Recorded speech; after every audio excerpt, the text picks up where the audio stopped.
Welcome to another episode of The Benefit Whisper, where we decode the nonsense of today's healthcare system and we whisper the truth to those people that want real solutions. I'm Ralph Weber, host of The Benefit Whisper, and today we're looking beyond the dysfunction to talk about what's possible. Dr. David Sheinker is back with us to help us imagine a smarter, more ethical healthcare system and how to actually get there. So, David, for anybody just tuning in, remind us of what kind of work you do, what your work focuses on. Thank you for having me. It's a pleasure. My background is as a research mathematician. I had a PhD in theoretical math and serendipitously switched careers when I had an opportunity to do a research fellowship in healthcare operations management engineering at MIT and Mass General Hospital. And now I have my own research group at Stanford. That's excellent. So it sounds like it's a real passion for you. We need that. We have a lot of, I'm going to use a kind word, opportunities in the healthcare system in the United States to get better. So the big picture, David, you said that the system is failing us because the incentives are misaligned. What does a truly reconstructed system look like? Boring and invisible. You go, you get your health care with your physician, your nurse practitioner, the team, and maybe at some point on the way in or on the way out, you tap your insurance card the way you can tap an Apple Pay card from your phone, and all of the billing and the administration gets handled on the back end primarily by algorithms and costs approximately 3% all in of the cost of the care, like a typical digital transaction would, as opposed to the billing and insurance part of it oftentimes being as stressful as the care itself and costing between 20 and 30% all in for both the provider and the insurer. And you know, that's a key thing, that the stressfulness of all that billing, the balance billing, am I going to lose my house? What's this for? It's crazy. It's ridiculous. And, you know, a very good friend of mine, Dr. Marius Bernard, who, along with his brother, Christian Bernard, performed the first heart transplant, December 2nd, 1967. He always told me that he took the Hippocratic Oath very seriously, first do no harm, but he extended that to financial harm. And I don't think doctors do financial harm, but the army of administrative billers lined up behind them often create all that stress, completely unnecessary. The system has been warped that medication that your insurance should and will cover for a $5 copay that you should be able to buy cash for not more than that can end up costing $300 a pill if your insurance for some reason denies it, and this is something you need. You're at the pharmacy, you've been waiting to get it because you're feeling horrible or having terrible symptoms you need managed. And even if you're well off, at $300 a pill for something that's an administrative error away from being essentially free, that's not something most families can just say, okay, I feel so bad in this moment, I'm going to do it anyway. Right. No, you're right. You're right. And healthcare, you know, it's not really well defined. What is healthcare? Is it the payment method? Is it the method of receiving care? You know, is it medical care, insurance? You know, it's all blurred, I think, by design. You mentioned also that the Ma Bell problem in insurance. Can you explain what you meant by that and what a competitive insurance market should look like? So when AT&T used to be the only company in the US in the 80s and before, if you wanted a landline in your house, which was the only kind of phone back then for our listeners that have never touched anything but an iPhone, you would have to wait 6 months to get a phone line installed. And until then, you just lived without a phone. Because as a monopoly, they didn't really have enough incentives to invest in the aspect of customer service of installing new landlines, which isn't particularly profitable for them. And that kind of terrible service and experience as a result of monopoly was one of the reasons they were broken up. Wow. In healthcare, every year, the profits of the insurers are far higher than what you would expect in a really competitive market. And yet their market share, this is something the American Medical Association studies each year and publishes, they're not declining. They're very, very highly concentrated healthcare markets in most states and most parts of the US. Yeah, and we're going to unpack that a little bit because you're right. Since the ACA passed, it's actually become even more concentrated. You cited data showing insurance profits increase with healthcare spending. Can you unpack why that is? Yeah. So insurance companies empirically don't compete very much for market share. The big insurers companies have approximately stable numbers, slowly growing.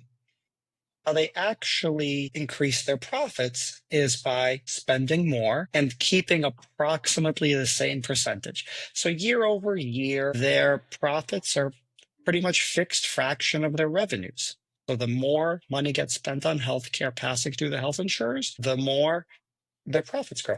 Okay, pretty simple. But in other industries, it doesn't have that same relationship. The relationship, it seems, it sort of creates its own moral hazard. So let's talk about the medical loss ratio. How does the medical loss ratio, which came about from the ACA, how does that reinforce the problem rather than fixing it? Because at first everybody said, well, this is great.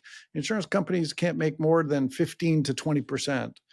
Why hasn't that happened? So again, in the absence of competition, any kind of solution you try to create that assumes a competitive market in the background is going to have more unintended consequences than benefits. So the medical loss ratios you described, okay, it just told these insurers what they kind of empirically knew already. Your profits are now capped as a percentage of revenues. And the only way you're going to keep the stock market analysts that essentially control your company happy is if you make sure that the overall spending and overall revenues continue to grow in a way that your fixed percentage of those revenues continues to mean you're profitable and your stock goes up. Right. Well, for example, Apple, the way they make their revenues increase is bringing in new phones, new features. People want to upgrade, they want to pay more. But in healthcare, you can't do more knee replacements on a patient. Medical care is, medical care. You can't increase that really. Yeah.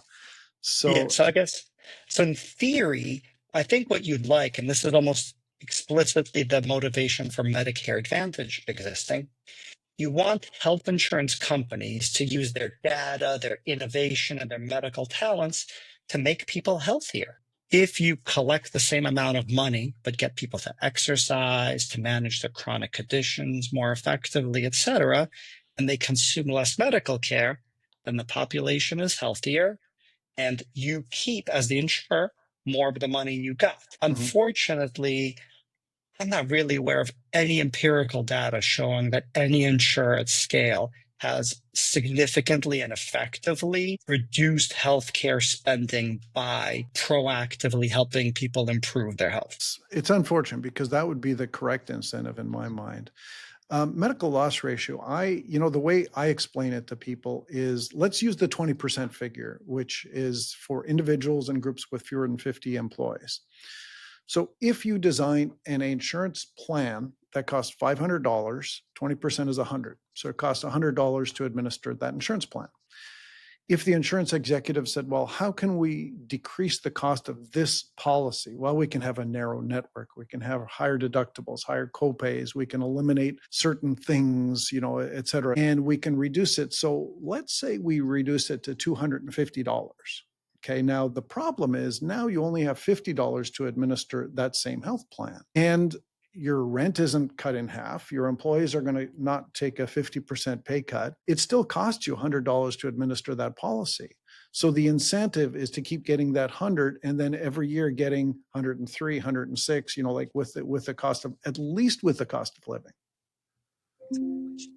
Contrast, I mentioned digital transactions like credit cards and Apple Pay, where it's about 3 to 4% all in. That's the cost to the entire system of Visa facilitating these transactions.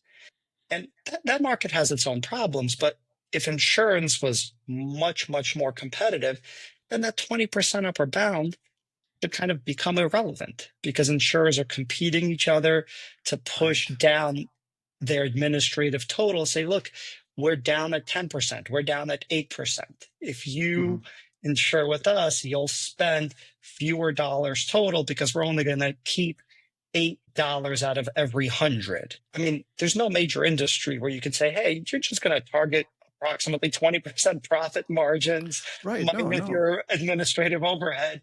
Have fun. There's Right. no competitive industry that sustains that. No, absolutely not. Yeah, in some cases, David, a really complex plan that's designed to reduce costs and save money by having, for example, direct primary care, more concierge people to guide people. The administrative cost could actually be higher, but it could drive the cost down. So that $250 policy I told you about, it's still going to cost 100 or more. As a matter of fact, maybe even more because you have a narrow network. So you have to reach out and say, well, you have to go to one of these doctors to have it fully covered. So in some ways, sometimes having higher expenses is not a bad thing.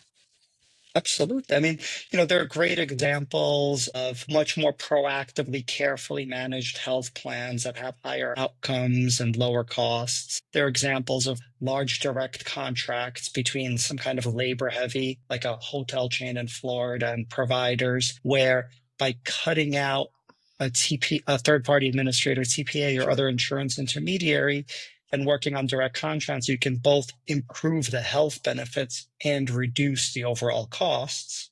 Or just by, you said, getting your own data and looking carefully of these hospitals in the area. Is there one where I'm paying literally 10 times as much for hip replacement at the other? Right. And maybe the outcomes at the cheaper one are better. Is there a way to make sure that's where I'm getting my care? There are all sorts of ways where, again, competition should, in theory, drive health insurers to innovate in ways that deliver savings and pass the savings on to their customers. So you brought up the subject of TPAs or third party administrators. So the TPA and the PBM, pharmacy benefit managers, first of all, there are two types. Okay, of both TPAs, there's the ones that are owned by the big insurance companies, and then there are private ones. And PBMs, there are the big three or four, and then there are the more transparent pass through ones. That aside, what do TPAs and PBMs and insurers all have in common when it comes to profit incentives? So, right now, the complexity, opacity, and fragmentation of the system really prevents competition, prevents other well capitalized, tech savvy players from entering and trying to push everyone's expenses down and everyone's efficiency up. I remember during his first term as president, Donald Trump said, who knew healthcare was so complicated when his administration started working on healthcare? And this level of complication is really by design.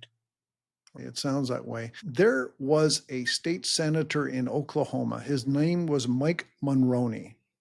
And in 1955, he passed legislation. Prior to his legislation, you could go from one car dealer to another in the same city and pay way more for the same car. To this day, the sticker that's in windows is, and not many people know this, it's actually called the Mulroney sticker, and it was the manufacturer suggested retail price. So talk about simplifying things. The higher volume dealers actually can be more profitable, no question, but everybody is at least on an equal playing field.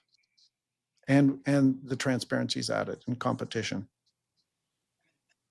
Kind of attempts at price standardization or price transparency. None of them have really solved the problems of complex administration, both costing a lot and slowing down care. And again, I think part of it is what I said before, any kind of market design or common sense approach, I think relies at core on there being a real fierce competition in the market so that this new rule that's passed is going to, through competition, end up in benefits for people, society, the government, whoever else. Car dealerships, they do compete with each other. Absent that kind of competition in healthcare, I think all of these efforts generate more unintended consequences Right. than really the winning improvements you'd hope they could get. Absolutely. I know Maryland also has an interesting reimbursement philosophy, and they've done this for decades, where everybody gets paid roughly the same, which is 140% of the Medicare rate, whether it's Medicare, Medicaid, private insurers, et cetera. So it's a very, very interesting model. It changed slightly with the ACA. They had to change it, but prior to that, it was working really well. The providers, the insurance, everybody was making a reasonable profit, and the same price was paid to the hospital no matter who was paying, whether it was Medicare, private insurance, et cetera. So that was an interesting model that seemed to work. Well, I didn't know about that. I'll look Yes, more into that. absolutely. So what can employers do to move the system forward without waiting on Washington or their state capital?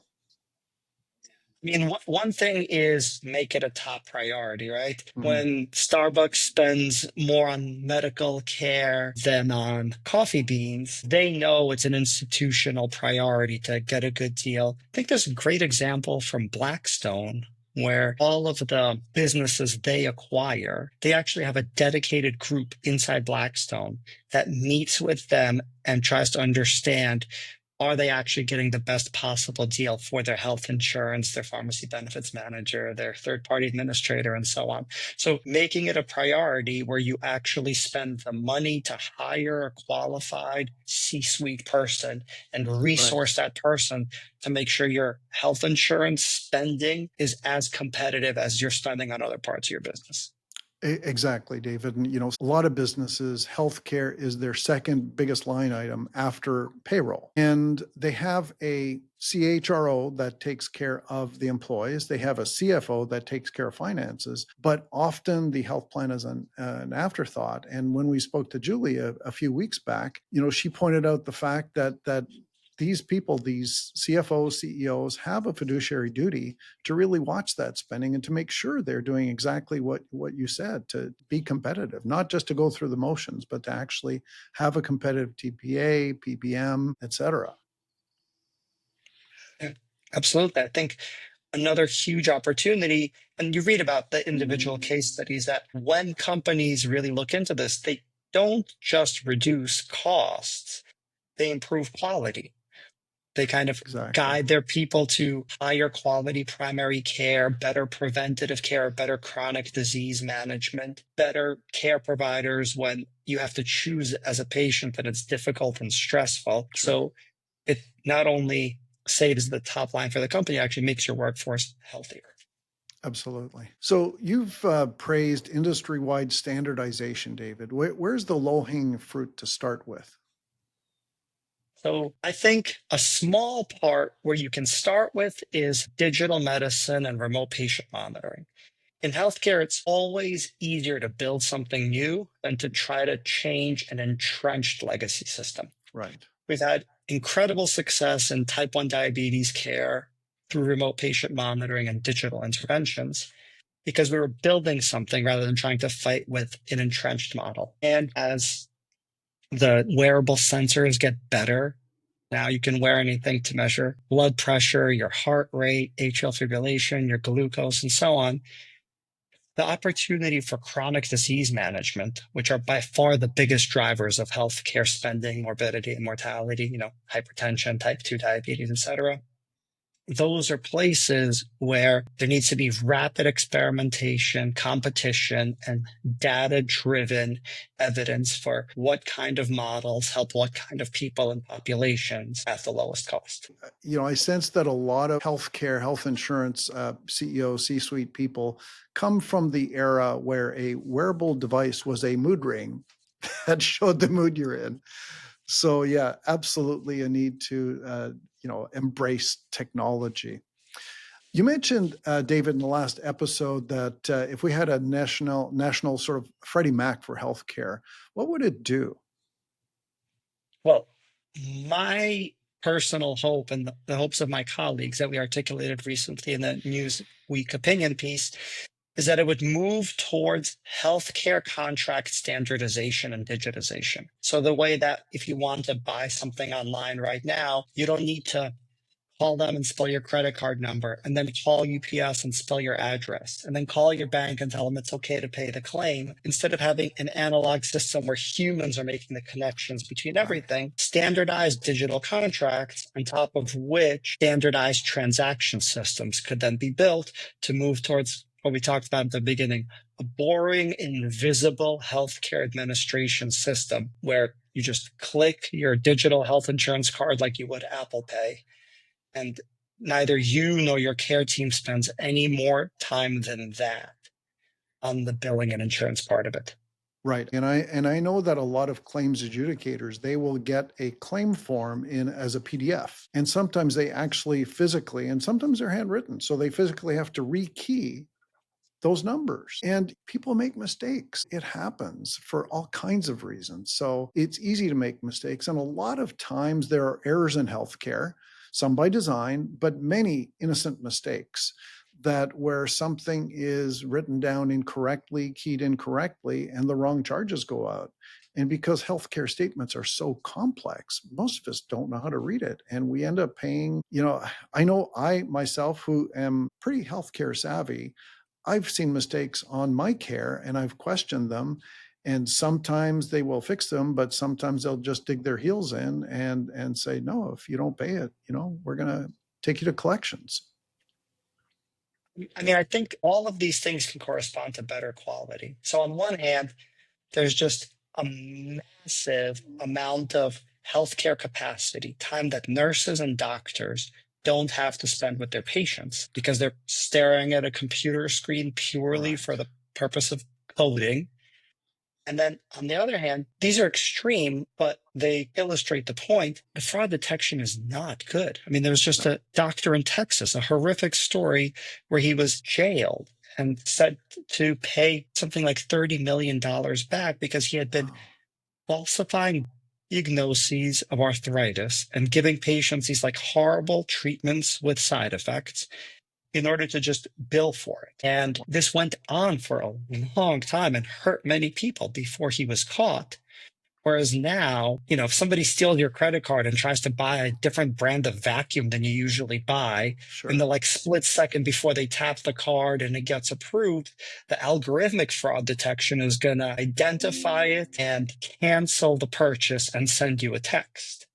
The reason that Yes. kind of high quality digital fraud detection doesn't happen and these horror stories are possible is that, again, there's 12 humans calling, typing, and faxing Right. within any of these interactions. And it's impossible to harness the power of AI and analytics for fraud detection like modern systems where everything is digitized.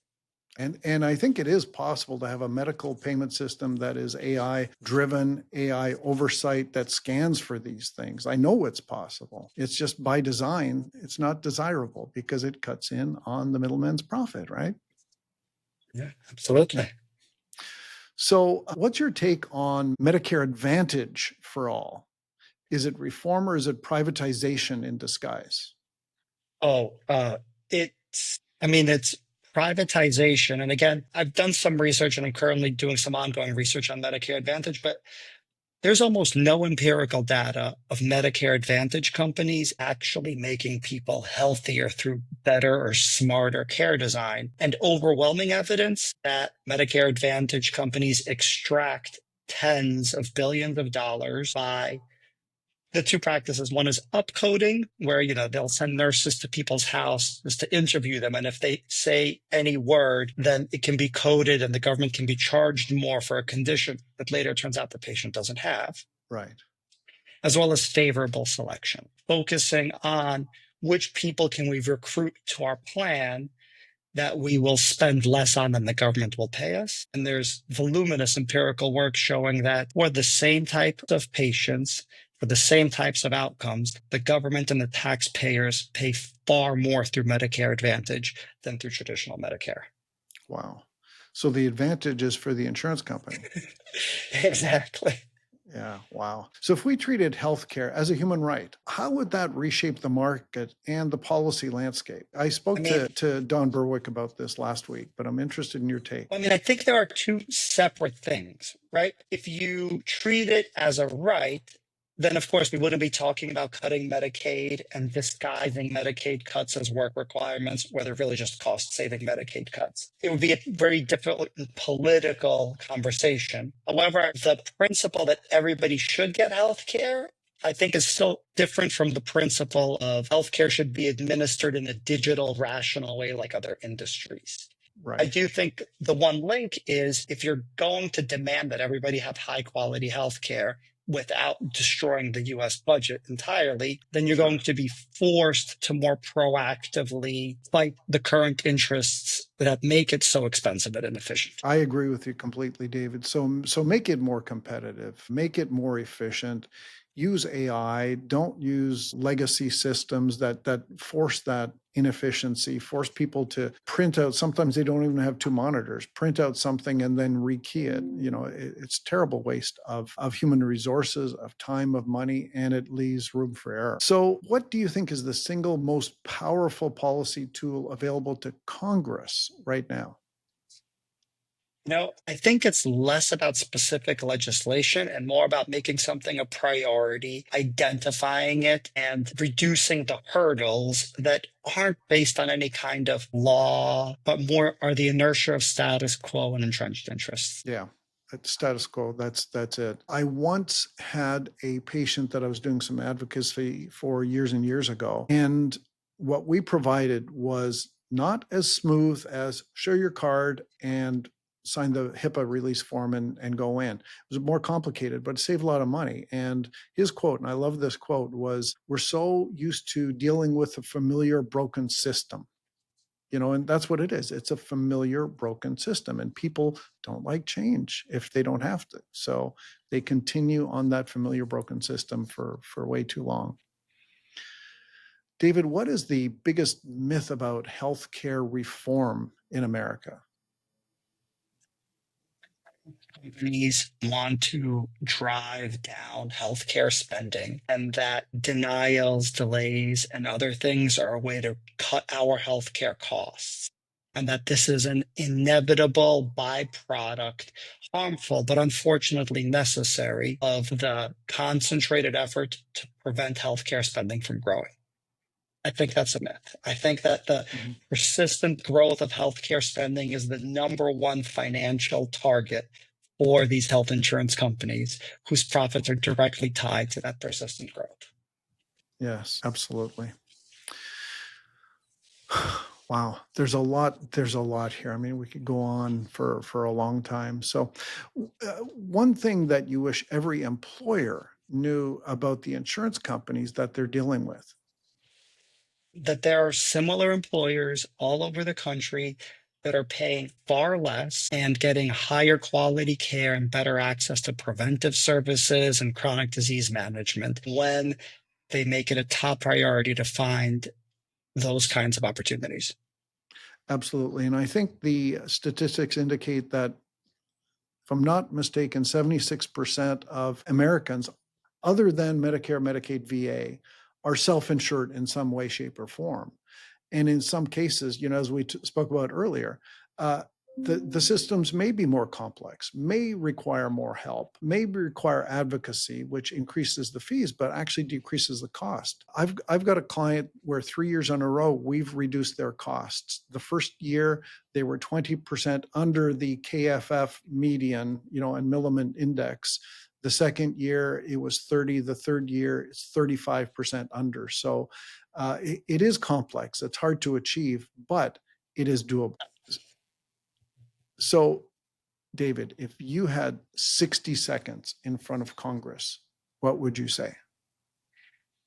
That if we want to make the US competitive for any kind of business globally, whether it's manufacturing, tech, clean energy, AI, drastically reducing the costs to our employers of health insurance would be a huge step in that direction that could be done while improving the quality and transparency of the system for US workers actually interacting with the healthcare system. Very interesting. I'm a big fan of transparency. It's absolutely required. But what I have found in some cases, simply adding transparency to a health plan can actually increase costs. Because think of this example. Let's say you have a $5,000, out-of-pocket maximum and you need a knee replacement. There could be two different facilities, one where the charges are 30,000, one where they're 90,000, not related to quality. As a matter of fact, the 90,000 in some cases could be a less experienced surgeon that takes longer in the OR. So you've got more units of billing in OR, more units of anesthesia, maybe even a night or two in the hospital. Whereas the experienced surgeon is much quicker. So the transparency, if you're out the same amount of money, people often will pick that $90,000 provider instead of 30,000 because they take price as a proxy for quality. Again, the lack of competition is kind of one of these root causes. So doctors and hospitals could be a natural ally in more efficient care. Kaiser in Southern California did this amazing program where a huge fraction of their hip replacements, the patient can go home the same day. They don't spend a single night in the hospital. And it's because they systematically invested a huge amount of resources and planning. You send someone to the patient's house ahead of time to figure out what they're coming back to and what support they need, things like Mhm. that. But if you're a hospital whose insurers don't offer you any incentive to capture some of the revenue of savings and efficiency, they're not going to send you more patients. They're not going to give you a higher price for the surgery itself. If you can do it with 0 overnight stays instead of 3, then it's incredibly hard to make the case inside that hospital that we should spend $10 million for this redesign and this increased efficiency just so we can pass on some savings to private insurers. That's profound, but absolutely correct. And it's sad. I mean, pharmaceutical companies, I've heard that they spend more on marketing than they do research and development. They spend more money trying to find out how to sell more of their drugs than to research new ones that reduce the cost. Sad, but amazing. Because my wife is a brilliant NIH funded research scientist. But right now, the NIH budget, it's something on the order of $50 billion a year. That's a tiny fraction of what we as a country waste on healthcare administration. Yes. And that's driving the creation and research into, incredible life-saving personalized therapies. Amount of resources consumed by the current inefficient healthcare system systematically drains resources from all sorts of other value add innovations to potentially improve healthcare technology or pharmaceuticals. So it sounds like our incentives are really not aligned the way they should be, as we've discovered. So, listen, David, thank you so much again for helping us imagine something better and challenging us to push for it. To everyone listening, the healthcare system can change, but that starts with an understanding of where we are and where we could be. So, David, if the listeners want to reach you, follow your work, find out more, how can they do that? My research group is surf.stanford.edu. You can look up my work and find my email contact there. Surf, SURF Stanford.edu. Excellent. Great. I know I will certainly do that. So I'm Ralph Weber, the Benefit Whisperer. If you want real change, share this episode, subscribe, or drop me a line at ralph@thebenefitwhisperer.com or call me at 832-924-3330. We're not just whispering anymore. We're raising the volume because better is possible and it's overdue. David, thank you so much for being on my show today. Thank you for having me.